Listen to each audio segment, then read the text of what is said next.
What's up, guys? Welcome back to the channel. I hope you guys are all having a great week filled with progress, and most importantly, I hope that you're having fun doing it, because that's what it's all about.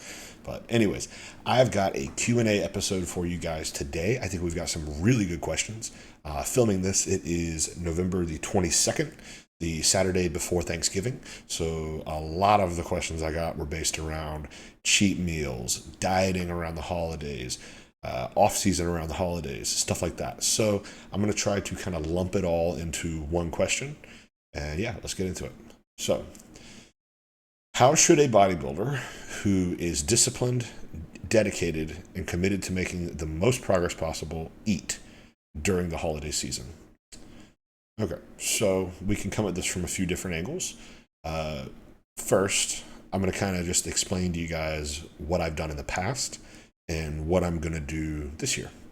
So, in the past, and this is most definitely an example of what not to do, by the way. In the past, I've always gone pretty crazy on holiday meals. I can put away 5,000 calories in a meal, no problem. Especially if we got good desserts, easy. Five is probably an underestimate in that point. I've always, for the most part, not had the best relationship with food. And I've used the off season in the past as an excuse to kind of just get fat and justify that. And, for the majority of my life, I've been above 12, 15% body fat. Like, being lean is a relatively new experience for me. That's pretty fun and pretty cool. Like, still having abs at almost 230 pounds fasted is pretty crazy to me. I didn't see my abs until I'm 25 right now. I didn't see my abs until I was 22, almost 23, after doing my first show. And they've pretty much stayed ever since. So that's a pretty new phenomenon for me. But anyways, so I have that history of eating pretty crazy during the holidays. And to be honest with you, I just feel like I have matured enough, both as a person and as a bodybuilder, to where I don't think I'm going to do that anymore. And I don't think I have to do that anymore. And I'm maybe going a little too extreme in the other direction, but this is what I'm thinking I'm going to do this year. So I don't know, and this is a big part that plays into it too. I don't know how many events we're going to have related to the holidays this year. I don't know if we're going to have 4 lunches with different people for Thanksgiving and 4 different dinners, and then you have Christmas, same thing. I don't know what we're going to do, so at this point, I'm just going to do this. We can do whatever, whenever, however. I'm just going to have my meal prep on me. I'm going to have my Tupperwares, and I'm just going to eat on plan. I'm not going to swap my chicken for turkey. I'm not going to swap my rice for potatoes. I'm just going to eat on plan. Exactly what it says to eat on my meal plan this week is what I'm going to eat for Thanksgiving. And to go into a little bit of the psychology around why I really want to do that. And, to me, this isn't like a restriction type thing. I'm not looking at this like I want to take this from myself to be hardcore. I want to go without because this is what is optimal. Honestly, I could probably, do like what I was mentioning and just swap the same amount of chicken for turkey, swap the same amount of rice for white potato, sweet potato, something like that. I could do that, but I'm not going to. I'm just going to stay 150% on plan. My meal plan right now, meal 3 is 200 grams of chicken, 275 grams of white rice, 100 grams of vegetables, and that's it. So if that meal falls when we eat Thanksgiving, that's what I'm eating. And I'm, for the most part, going to do this for the rest of this year and probably most of, if not all of, 2026 as well. And this is kind of like a epiphany that I've come to today that I just realized. So it is November, like I said.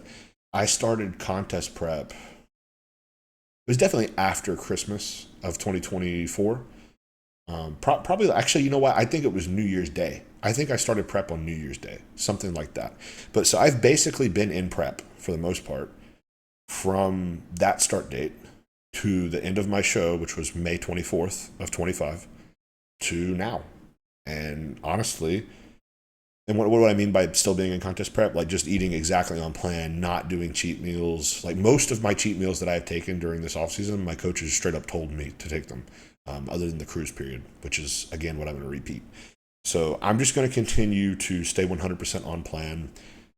But in my cruise phases, I have found that that is a time to where I can eat a bit more off plan and not necessarily get away with it, but it not affect progress. So that's what I'm going to do going forward. And what I've decided is this epiphany. If I never leave contest prep, if I never lose this amount of drive and fire to just stay on plan, it's going to be so easy when I go to contest prep. And, contest prep, getting lean, like I was mentioning earlier, is always been the hardest part of bodybuilding for me. So, not only do I not need to make that even harder for myself by getting fat, I also just don't need to reintroduce that food. I think I've had one burger. Actually, no, it wasn't even a burger. It was a chicken cheesesteak with no cheese and no bacon. It was basically just chicken, jalapenos, and bread. That's the dirtiest cheat meal that I've had so far this offseason. It's most likely the last one I'm going to have until another cruise. So I find that staying in this pocket of drive, dedication, and just treating every day like I'm still in contest prep, not only has it benefited me exponentially with my progress in the gym, outside of the gym, stuff like that, but I really do think it's just going to make contest prep even more seamless. And I'd be lying if I said I didn't have in the back of my mind that, yeah, I'm probably going to cheat pretty hard before the show. I got to get at least one out. But I want it to be one and not one a week. One in the off season, not one every single week of the off season, right? Because I get fat pretty easy. So it's just, for now, something that I still got to keep a lid on. And I'm okay with that. Both sides of my family are totally fine with me doing this, and even if they weren't, I'd still do it, to be honest with you. It's just, I see this prep being a monumental step forward for me in 2026. I really want to use the time between now and then to just continue to level up. And I feel like accomplishing this of not cheating and being okay with not cheating, most importantly. I feel like being okay with not cheating on my diet during this holiday season is just going to continue to give me forward momentum going into that contest prep. And, long story short, long story long, more like that's why I'm going to pretty much just go without during this holiday season. Now, that's what I'm going to do. What would I recommend you all do? Totally different story. If you're in contest prep, get this thought even out of your mind. This is not up for discussion. You're not cheating. If you're a true competitor, and the thought of, if you're 4 weeks out right now and you're even thinking about eating off plan on Thanksgiving or Christmas or whatever, and let's pretend that Christmas would be, like a couple days out, something like that. If that's even a thought on your mind, you're probably not meant for this, or your genetics are so insane that you can probably get away with it. And, I rambled about that a lot last episode, but that's beyond the point. Let's just assume everybody's got the same genetics, right? But if that's even a thought in your mind, you're probably not cut out for this. And I'm not saying that to discourage you, but I'm saying it to kind of alleviate some pressure, because it can be tough this time of year. I've seen it, and again, this is my first year really trying to be a bit more restrictive, I guess you would say, with the holiday season.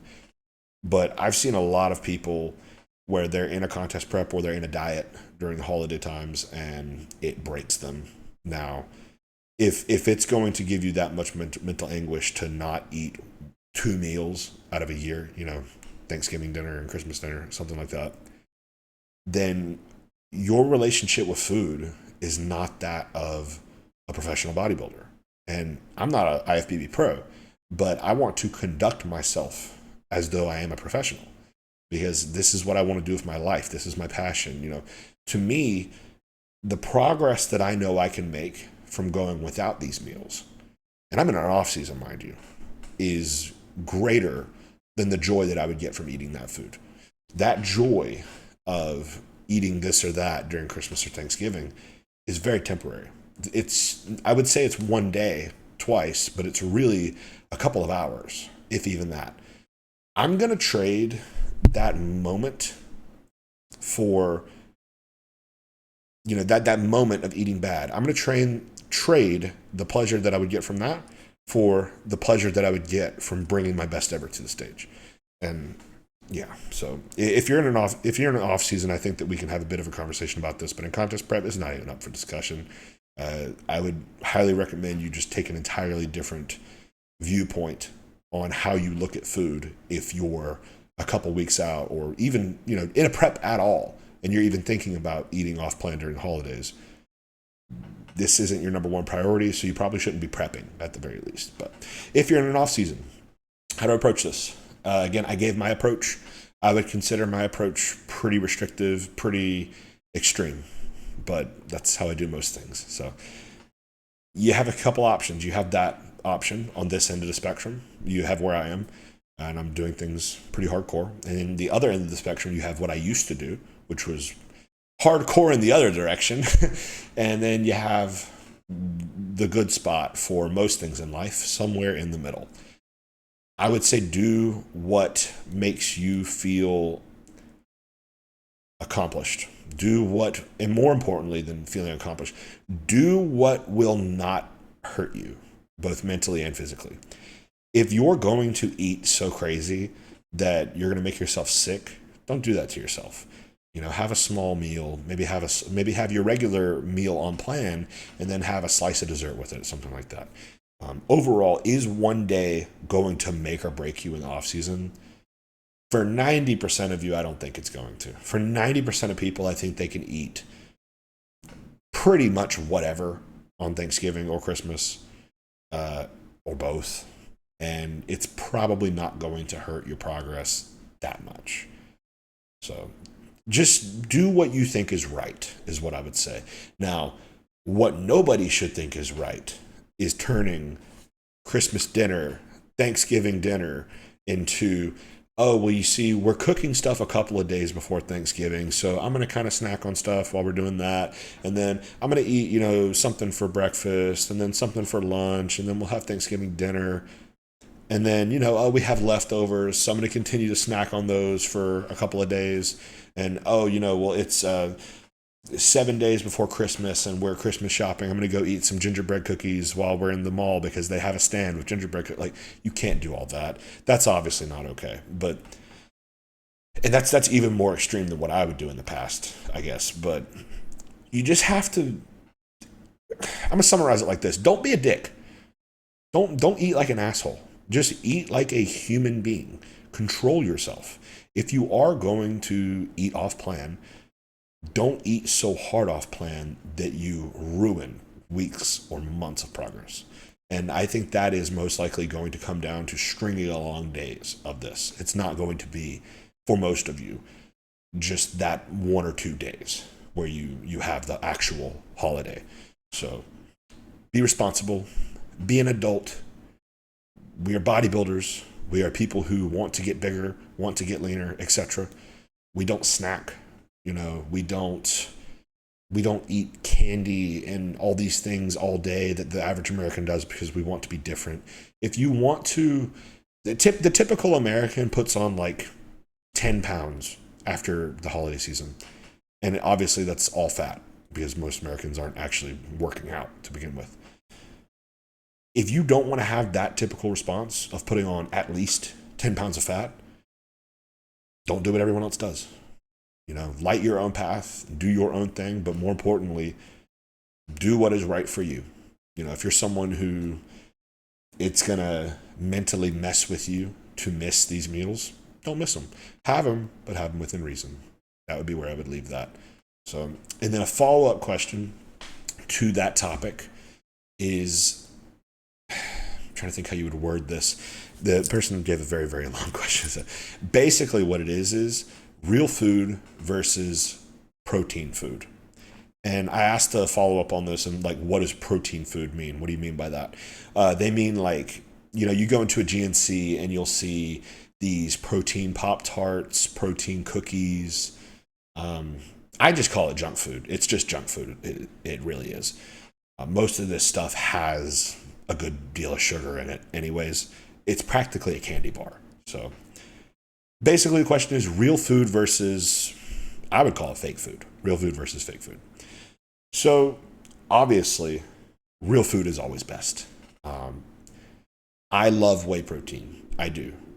With Granite, I love our Cinnamon Toast Crunch whey. I put it in my cream of rice, and I use it for my Ninja Creamy before bed. I love whey. I'm a big believer in the benefits that whey can provide.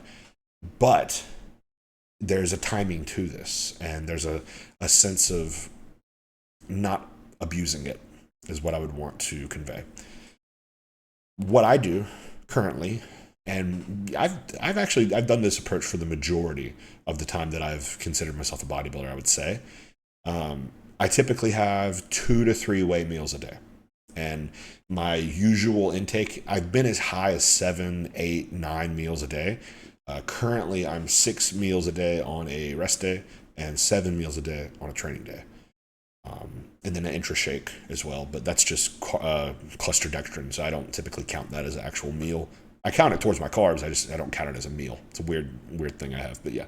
So I do about 3 of 7 of those meals in whey, and then on a rest day, 2 of 6.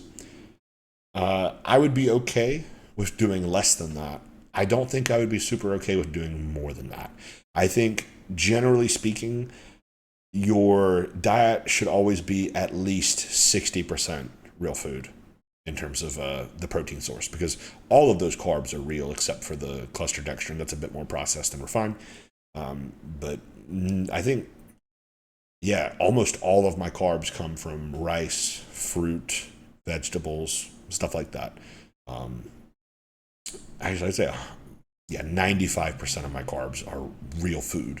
And then you have that liquid cluster dextrin for the intra.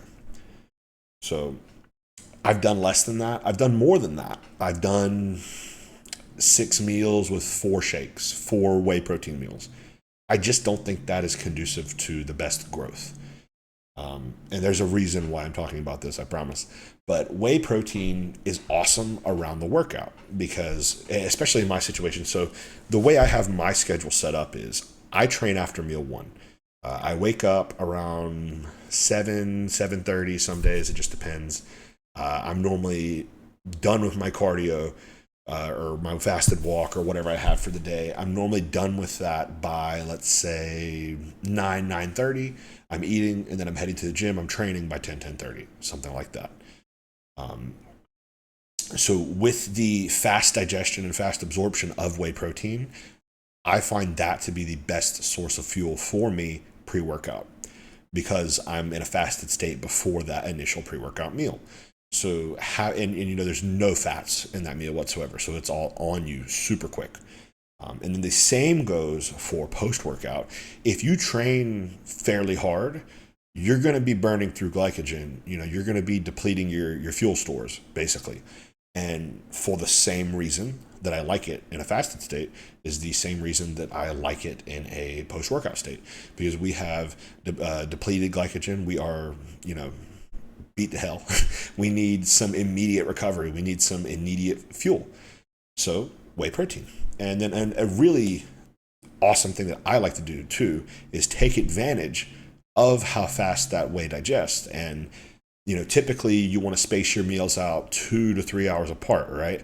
Well, with how quickly whey digests, I can eat my post-workout meal, and then, an hour and a half later, I can eat my next meal. And it can be a solid food meal with chicken, rice, vegetables. So I'm getting everything that I can get out of whey and the faster carbohydrates and the fruit and stuff like that.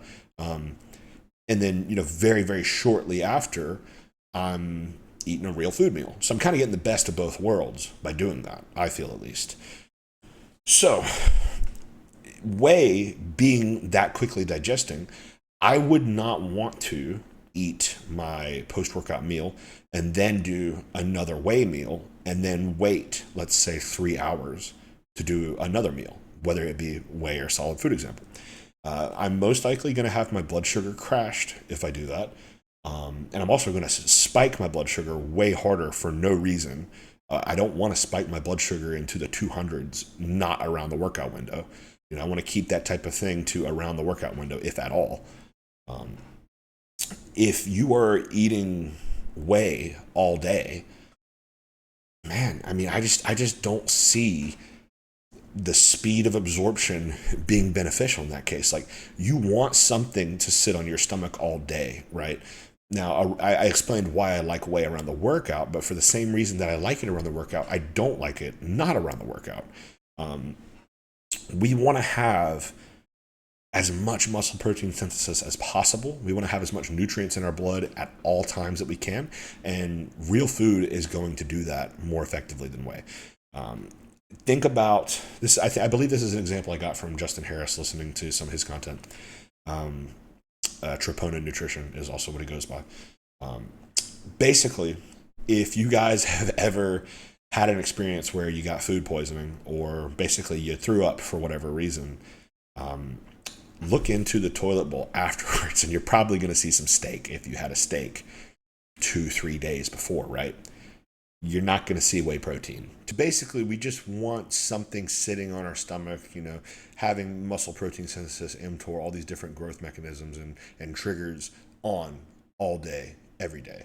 And for the most part, just common sense, also mixed with what we do know a bit in the literature on terms of speed of digestion, how our body processes foods, things like that. You're going to want to have both. I don't believe that real food is the only way whey protein is for sissies. That's stupid. That's dumb. Like, you really don't need to do 7 meals a day of whole food, meat and rice. You can if you want to. I would rather have someone do 7 meals a day of nothing but meat and rice than 7 meals a day of nothing but whey and cream of rice. I definitely would prefer that. I think that's going to be better for progress, better for body comp, better for just everything. I also think you're probably going to get pretty nutrient deprived if you go that far with the whey protein, because there can't be very many vitamins or minerals or electrolytes compared to, actual meat, food, vegetables, rice, chicken, stuff like that. But everything I'm saying about whey protein applies to these protein snacks, and I would say honestly it applies even more. Um, if you're buying whey protein and you're doing cream of rice with that, and let's say fruit, you've got, for the most part, at the very least 2 out of 3 very high quality sources there. And if you spend a little bit of extra money, you get a higher quality whey. I would say you have 3 out of 3 quality ingredients there. Just for all the reasons that I mentioned before, you still don't want to abuse the whey. But when it comes to these protein snacks, even the very expensive ones, not the best quality ingredients. Lots of sugar alcohols, lots of weird fiber, lots of just processed shit, man. Half of these things are no better than candy bars in terms of a glycemic response. And then the other half of them may not be loaded with sugar, but they've got this weird ass fiber versus carbs net equals this, blah, blah, blah. It's just, man, I just don't think it's sustainable or reasonable to have even. I'm of the opinion where I don't want any of that shit in my diet. I'm not eating a Lenny and Larry's cookie and considering that a part of my meal. That's bullshit. You're not a bodybuilder if you do that. I'm straight up. If you're the type, and I've done this in the past, if you're the type of person where you're gonna go to a gas station, buy a Core Power milk protein isolate, or probably concentrate actually, milk protein concentrate whey drink, and a bag of legendary chips and a Rice Krispie treat. If that's what you consider a meal, that's okay, but you're not a competitive bodybuilder, or you're not a very good one at that point. And if, again, always come back to the caveat, just because someone can get away with that, just because Billy Bob, who eats nothing but honey buns and has a 6-pack, can do that, doesn't mean you can. For 90% of people, I think having this shit in your diet is not going to be conducive to being your best self. And also just your health. I mean, we need real food. We need real whole foods. We need all the different antioxidants, vitamins, minerals that we can get from real food. And it's not the same as just taking a supplement. I've seen that in myself. I've seen that in my blood work. And then that's a whole nother topic. I find that a lot of this crap, man, is just not good for you. I mean, I'll see back when I was eating a lot of these things, my cholesterol was terrible. And, on paper, the macros were okay. But in reality, your body doesn't want to eat, more than 50% of your diet in just garbage. I think we gotta now, and they're getting better with this stuff. They're adding higher quality ingredients. They're getting the formulas down better. I'm sure one day you'll be able to drink all of your food if you want to, and it will be just as good for you and just as bioavailable, and you can adjust the speed of digestion, whatever. But we're not there yet. It's 2025 and we are not there yet, okay? So as of right now, I would say, guys, honestly, just consider most of this shit as that shit. If you wouldn't eat a bag of Doritos, don't eat a bag of protein chips. If you wouldn't eat a donut, don't eat this protein bar with 80 is a bit of exaggeration, but 20, 30, 40 grams of fat in it. I've seen protein bars that have, 20 is probably pretty common, 30 easy, but these things are just not good. I don't think that someone who is seriously focused on progress can have these things be a staple in their diet and have success. I'd rather have somebody, if they're going to have a cheat meal, I'd rather them have a protein cookie than a real cookie, especially if it's not a home baked, mostly natural ingredient cookie. I'd probably rather have them do a protein cookie, but still, I just don't think that we need to have this relationship of food in our minds. You're an adult, okay? You're not a kid. You don't need a sweet treat. You don't need this bullshit. And also, it's expensive. It's a waste of money. I can get chicken for like $1.50 a pound on a good sale. A protein bar itself is like $10, and it's like 20 grams of protein, if even. And then you have a whole nother side topic, which I'm not even going to fully get into this, but half of these protein bars and protein snacks, they have 20 grams of protein, but it's an incomplete protein. Or, for example, if you go to the gas station right now and you look at a peanut butter flavored protein bar, and one of the main ingredients is peanuts, and it has like 20 grams of protein, the majority of that, and it also has like 20 grams of fat, let's say, a big chunk of that protein is coming from peanut butter or peanuts, which, by the way, not a complete protein. So it's doing jack shit for you. So something to think about. Let's get on to the next question. All right.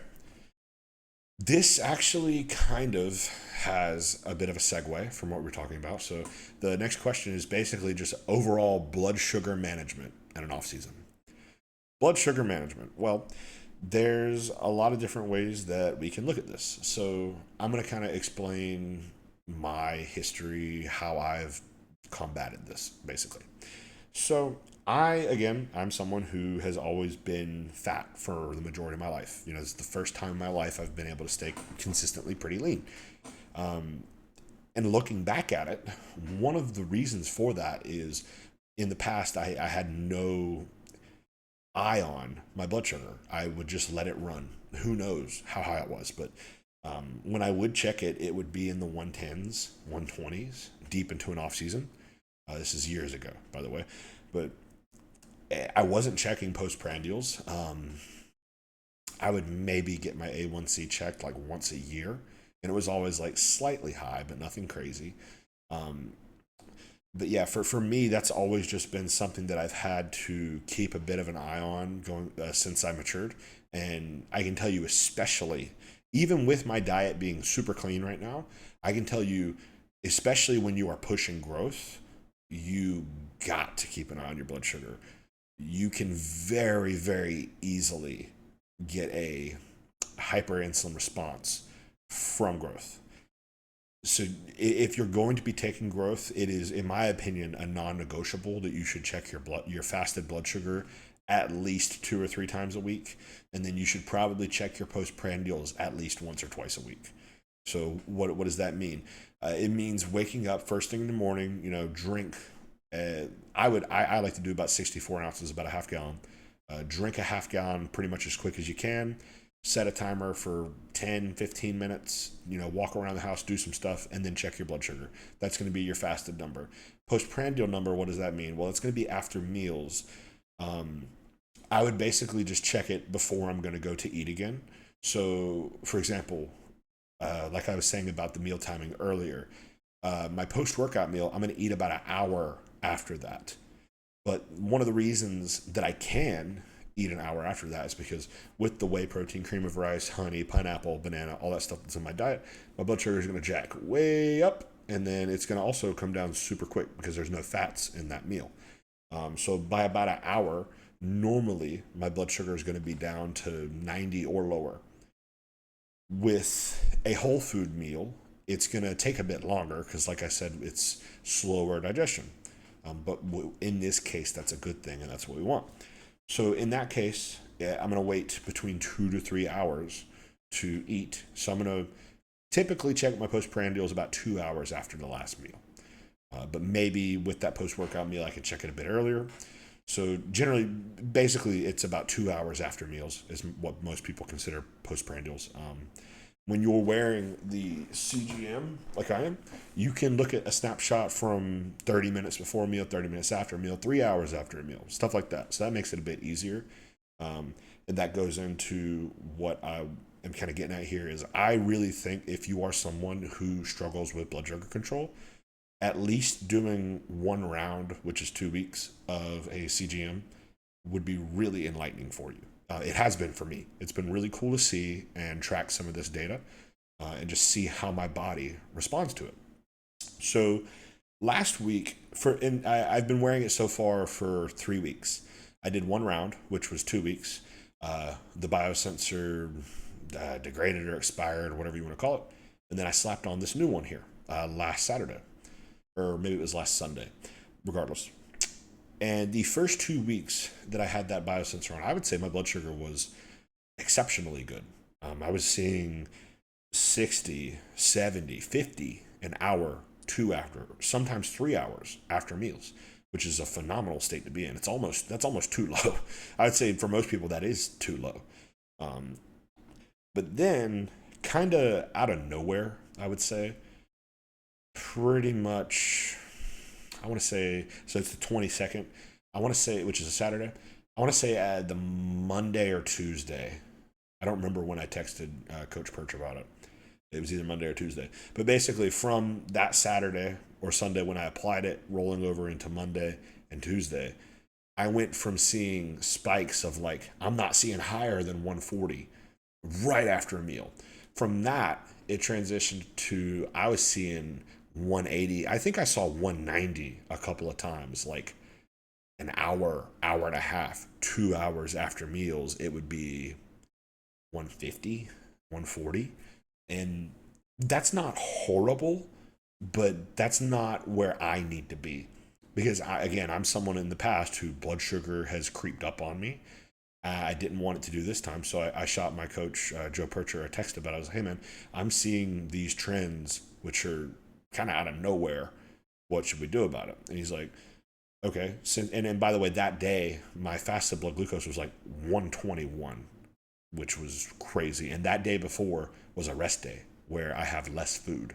So because of that, we decided to pretty much cut my carbs by 50% on rest days. And so far, that has been awesome. I'm not seeing above 90 or 100, for my postprandials 2 hours after meals now. I'll see some big spikes like right after meal one and meal two, but that's going to happen. I'm eating 150 grams of carbs and 70 grams of protein with no fat. I'm going to get a pretty big blood sugar spike and I'm going to get it quick. That's not a problem.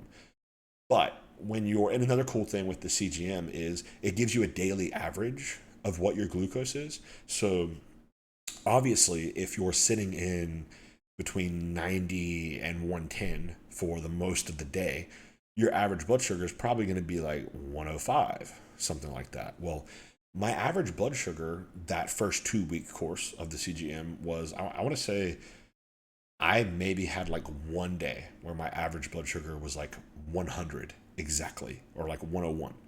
The majority of the days that I was wearing the CGM for, blood sugar was average throughout the day was like 90, 95. I may have even seen like 89 for a day. Um, so for it to go from that to pretty much overnight over the course of a couple days, I guess, to an average, I was seeing averages of 115, 120. I was starting to see average. I think the highest one that I saw was like a daily average of 130, which is, again, not monumentally bad, but it's a step in the wrong direction. So we took those prophylactic measures to kind of get a bit of a handle on blood sugar, and it worked great. Now I'm living in the 90s, hundreds. I think my daily average yesterday was like 96, 95, something like that. And food on my training days stayed the exact same, but blood sugar on my training days is better.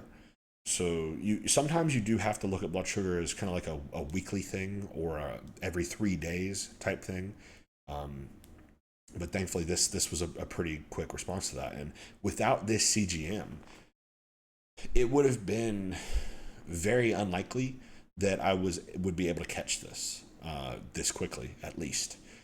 Most likely, I would have had to have a couple days in a row of some fasted readings at 120 or above, before I was like, okay, I'm getting 3 days of bad fasted readings. Let's do a couple days of postprandial readings. And it would take me, 6 days, let's say, or really a week to collect all of that data. Versus right now, I can open my phone right now and tell you what my blood sugar is. Right now, it's 120, and I had a meal 30 minutes ago. That's pretty good. But it can be easy to kind of obsess over those numbers. I typically, this is the thing too, you want to not obsess over this, because like I've said a couple times, you're gonna have big blood sugar spikes. You want big blood sugar spikes around your workout. You want that for a lot of the reasons that I've already gone over around how whey digest and stuff like that. You can piece things together. That's an entirely different topic. But you can get too obsessive with this data. I'm very analytical, so that is, of course, something that I'm keeping an eye on myself. So I pretty much just check it right before I eat.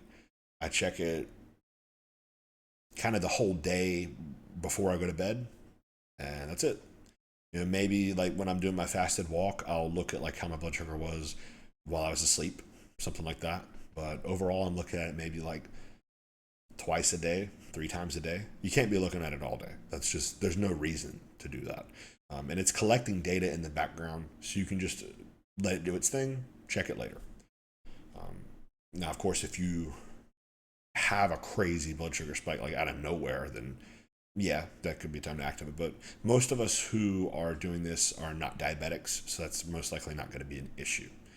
So I think the last kind of topic within blood sugar management kind of jumped around a lot there, but the last area would be exogenous intervention. So I kind of mentioned, tracking it, ways that you can, and I mentioned how I lowered mine a bit, kind of naturally there, just by cutting carbs on rest days, days where you're not utilizing carbs as much. There are other things you can do too, like fasted cardio, walks after meals, a million and one ways to get your blood sugar down naturally. Most of them being through the diet. But those of us who are competitive, enhanced bodybuilders are going to do some extreme things. We are going to push our carbs high. We're going to push our food in general high. We're going to push different compounds like growth high. And when you are using unnatural methods, you're going to get an unnatural response, which sometimes is going to require an unnatural intervention. What that is I would kind of split it into 3 different things. I'm going to list them in severity. So you have insulin sensitivity agents, I guess you would say, basically metformin and berberine. Then the second hand, you have the GLP-1s, mainly retatrutide. And then the most extreme would be insulin, Lantus specifically. So on the first one there, metformin, berberine, things like that. I I don't mind berberine. It's a bit pricey for what it actually does, but you can maybe, let's say you're waking up with fasted 120 blood sugar readings. If you take berberine with like every single meal and you take a decent dose, you can maybe drop your fasted blood sugar and your postprandials down by like 10 points, if even. You know, maybe some people get a bit better response from it, but I think that's probably all most people are going to get is 10 points, maybe a little more, maybe a little less. Metformin will do a pretty good job of managing your blood sugar, especially if you take a higher dose. I've done 1,500, 2,000 milligrams before bed, and that took my fasted blood sugar readings from 115 down to, I want to say, like 93, maybe 91 some days. Um, this is like early in the rebound, and there was no Lantus in play there at that point. Um, but the problem with that is, number one, metformin is usually a side effect bomb. It's going to mess up your gut. It's going to give you diarrhea. It's just not a pleasant drug for most people. And, you know, your body eventually gets used to it, but it's a sucky 1 to 4 weeks, depending on how you metabolize the drug, for that to happen. Um, and I really think that retatrutide does pretty much everything that metformin does, and this is my personal experience. You may be different, but I've seen retatrutide manage my blood sugar better than metformin ever did. And I was taking, like I said, 1,500, 2,000 milligrams of metformin.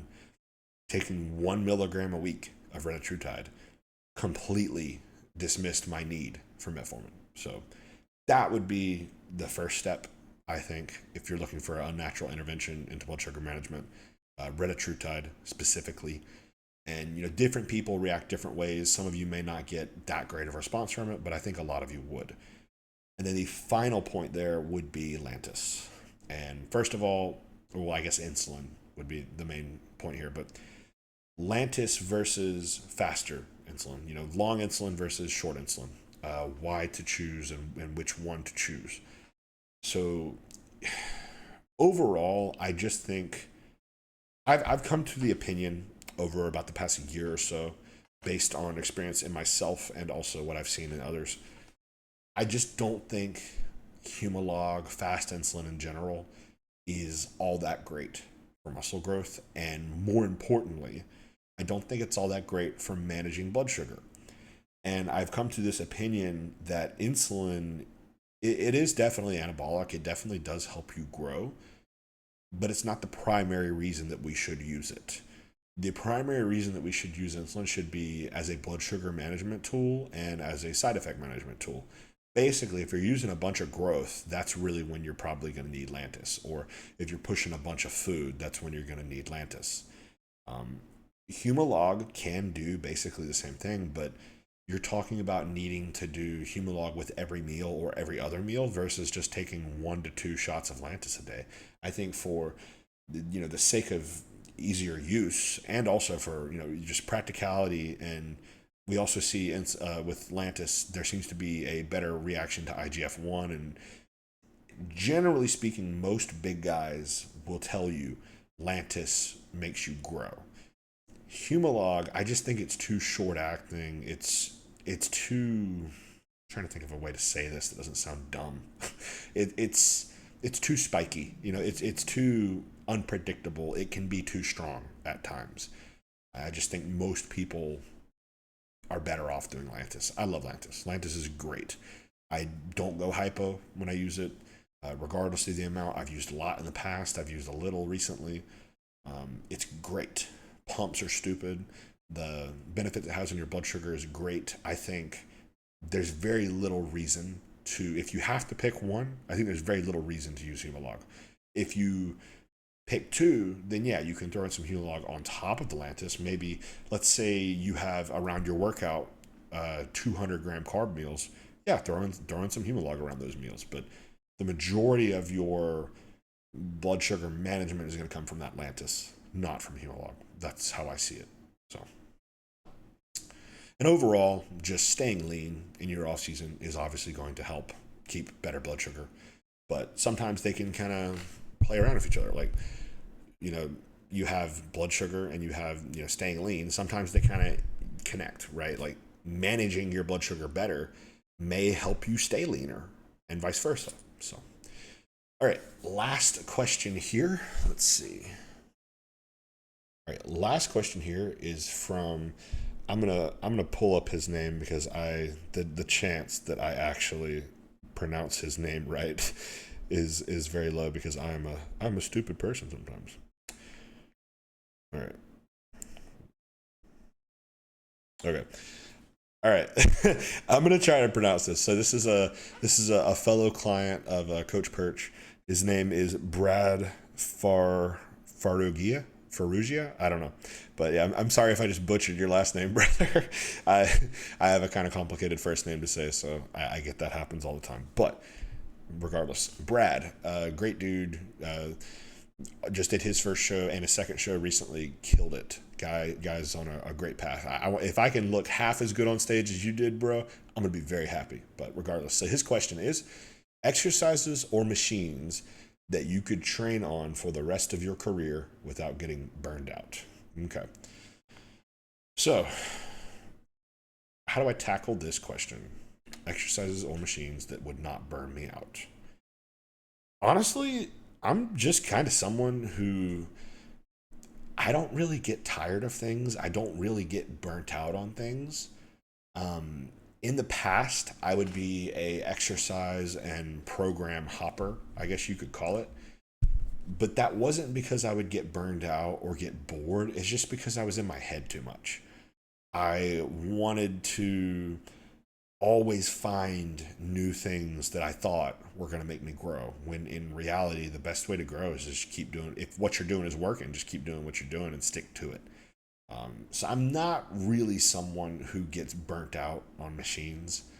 I say this with absolute certainty. In terms of like a competitive bodybuilding career where progress is the main goal, I could do this program that I'm on right now, these exercises at least. Maybe frequency would be a bit different. But I could do these exercises in this order at these rep schemes for the rest of my bodybuilding career, so long as they provide progress. Um, to me, I used to have exercises that I would keep in out of just sheer pigheadedness. I used to have different movements that I knew weren't right for my body, but I did them anyways because I thought I had to. That's not the case anymore. I'm 25. I've been working out since I was 15. I've done every exercise there is at my gym. I've done every machine. I've done every variation that I can possibly try. And I've come to the opinion that progress is king. I don't care if a barbell bench press is fun. If a machine works better, I'm going to do the machine. I'm not a power lifter. I'm a bodybuilder. I want to do what is going to grow my pecs the best. And now I love barbell benching. I love reverse grip benching. But you'll probably never catch me under another barbell in my life. Unless for whatever reason, coach thinks that we could benefit from adding that in, which I think that movement specifically, I don't think that would ever happen. But yeah, you'll never see me doing these movements that are not right for me. So, but if I had to give an actual answer to the question, um, good old hammer strength. Honestly, I I love hammer strength machines. I could do them forever. I love hammer strength. Um, Hammer strength and just general cable movements. I love, you get me a cable stack, I can do probably 80% of my workout. I can probably figure out a way to do it. You give me a Smith machine and a cable stack and I'm set. I can make everything happen on that.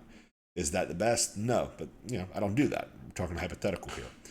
So I really think it is important to, looking at this question from a perspective of someone who would get burnt out with machines. And Brad, you have an awesome gym that you're at. I believe you train at the Pure Muscle, that really big, awesome Canadian gym. If I'm not mistaken, I think you train there. But either way, I've seen his training videos, and he trains at an awesome gym. They have tons of machines. They have all of these different prime, the different selectorized machines, stuff like that. I don't have that stuff in my gym, so maybe that's a part of the reason that I'm answering this question the way I am. But I don't have anything fancy like that at my gym. I've got, for the most part, I've got hammer strength, I've got barbells, dumbbells, cables, a lot of life fitness machines, a lot of hammer strength machines, and then a couple like old school Nautilus or Dynabody stuff. So it's pretty minimalistic what I have. So I don't need a lot that could go into it. But with Brad having his awesome gym setup where they have all these different prime machines, Arsenal machines, every name brand under the sun probably. Yeah, I can see how you may kind of not necessarily get FOMO, but want to switch it up a lot more frequently and try stuff out more frequently, because with the selection of equipment that some of these gyms have, you could do a different workout every single day, not touch the same machine twice probably. But that's not the situation I'm in. I've always made the most out of the least, and I think it's really important if you are someone who does get burned out from training a certain way or certain exercises to just do what you love, do what you enjoy. Don't worry about what is optimal. Don't worry about what is best, because I can tell you right now, what's best is going to be what you enjoy and what you can stick to. Now, there's going to be examples of that where that's not the case, but I think for the most part, everything works as long as you do it with intent. So at the end of the day, it shouldn't be the machines or the selection which gets you burnt out or keeps you motivated. Don't use this machine if you don't like it. And if you have that thought in the back of your head of like, oh, I can't wait to not do this exercise anymore, stop. Just switch it. Switch it right then and there. First of all, life is too short to not enjoy every second of it for the most part. But there's also just no reason for that. All of this stuff works. Do what you love, do what you enjoy, and I think that's answering that question. But thank you all to all you guys who submitted questions. I hope I answered them somewhat well. Again, I've got no script here. I'm going straight off the dome, so I probably was not super clear at points, but this is a learning process. I hope that the audio was a bit better on this one. I know that was a big issue on the last one.